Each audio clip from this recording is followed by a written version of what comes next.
If you were flying in World War II and you saw this plane behind you, you were already too late.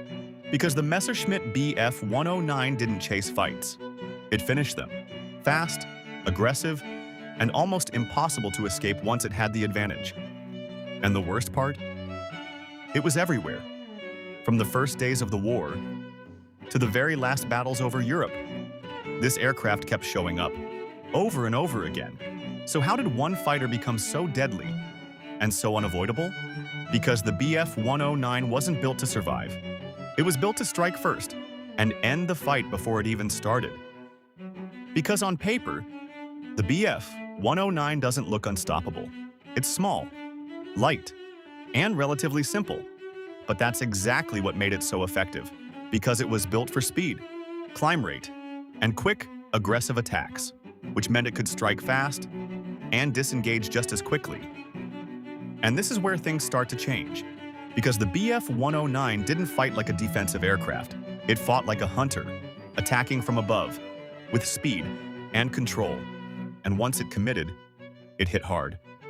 But here's what made it even more dangerous. This wasn't a rare aircraft, and it wasn't limited.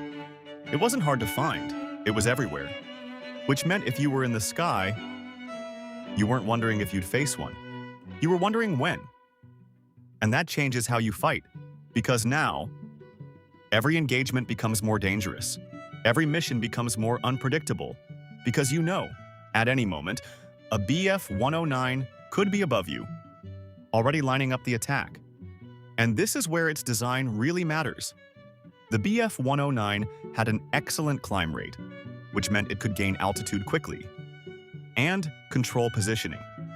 And in air combat, position is everything. The aircraft above has the advantage. It chooses when to engage, when to strike, and when to leave. And the BF 109 used that perfectly. But it didn't just rely on positioning. It also had powerful weapons.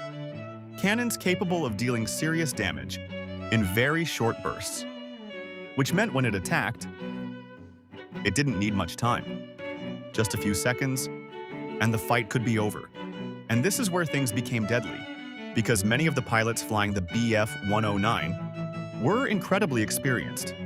Pilots who flew hundreds of missions, who understood energy, positioning, timing.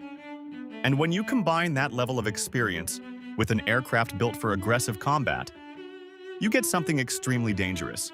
But the BF 109 wasn't perfect.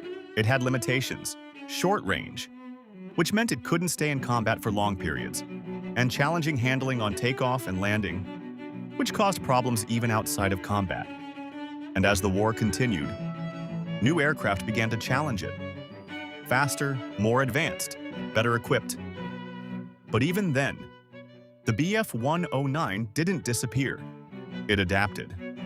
New versions, more powerful engines, improved weapons, and it kept fighting across multiple fronts for years. And this is what makes it so important.